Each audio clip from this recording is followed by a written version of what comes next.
Okay, I'm back with another round of picks. Actually, just a day after I did the last ones. So it'll be the last time you see the beard for a little bit. It's coming off because it's annoying as heck. Okay, so we're doing the Ultimate Fight Night 11 card here.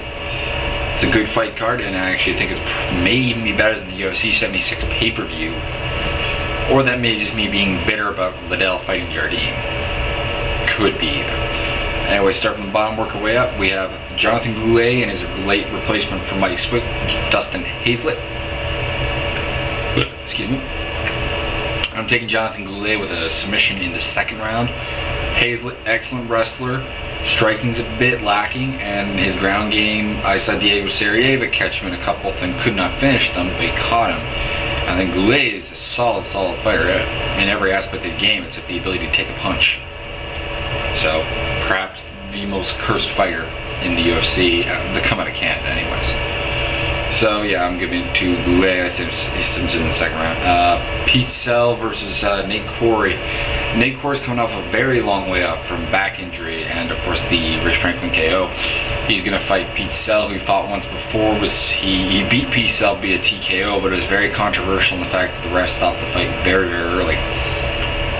So I'm going to take Pete Sell in this one because I think the story is Nate's been kicked out of Team Quest, and you know, I just don't think he's going to come. He's getting old. He's been off for a while. I think all these things come together to allow Pete Sell to win. I'm going to say by knockout in the first round because Pete Sell is a very well-rounded fighter, very tough fighter, and his record in the UFC does not show the skill this guy has.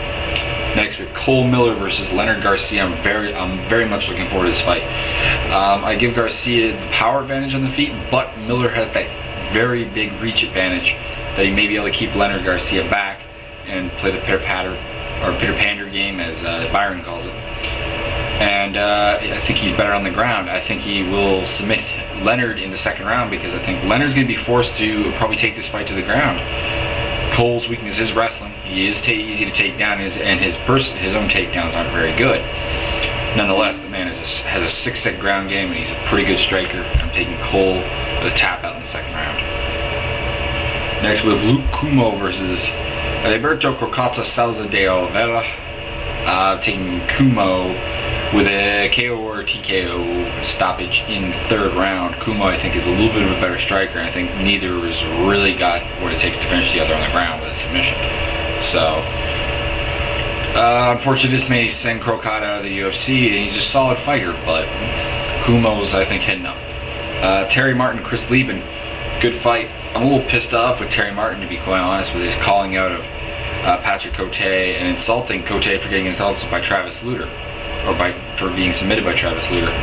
And to that I have to say, there's a lot of shame in being submitted by a BJJ black belt who submitted probably more than half the fighters he's fought. It's a stupid comment. Anyways, I'm still got to take Martin. It'll be by, I think, unanimous decision over Chris Lieben, just because I think Martin has the wrestling advantage, has the striking advantage, has the KO power advantage. But I don't think he knocks out Lieben, because Lieben, when it comes to punches anyway, seems to have an iron chin. So, taking Terry Martin, unanimous decision. Next, we have Gray Maynard versus Joe Veras. I've seen Veras fight a lot, actually quite a few times, and nothing he's shown me leads me to believe that Gray Maynard can't take him down and pound him out in the second round.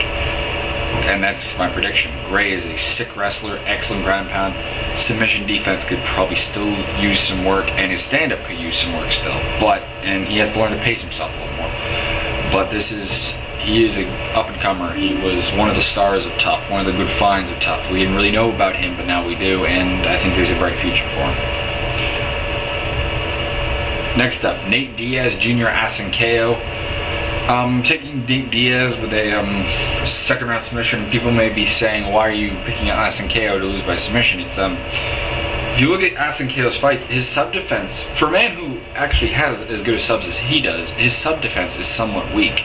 And Nate Diaz has a very sick ground game. I think he also has the advantage on the feet. I think Asankeo can take him down, but he'll be submitted when he does. And so I think Nate Diaz. it's not really babying Nate Diaz, because Addison KO is coming off of a win. He just recently submitted David Lee, but nonetheless, it's a good fight to work Nate Diaz into the UFC. Next, we have the fight I'm actually really looking forward to: Kuniyoshi Hironaka versus Thiago Alves. I'm taking Alves via KO in the second round. I think he's got the striking advantage.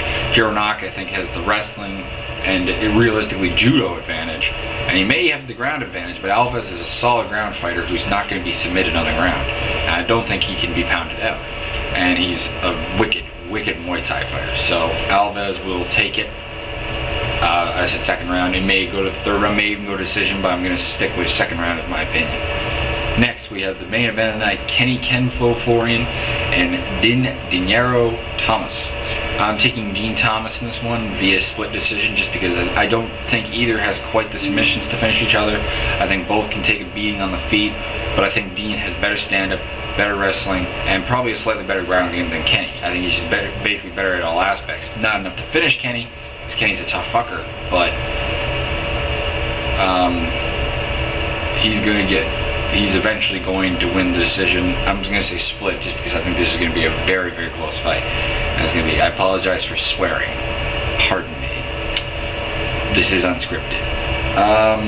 That's it for UFC 11. Subscribe, rate, comment.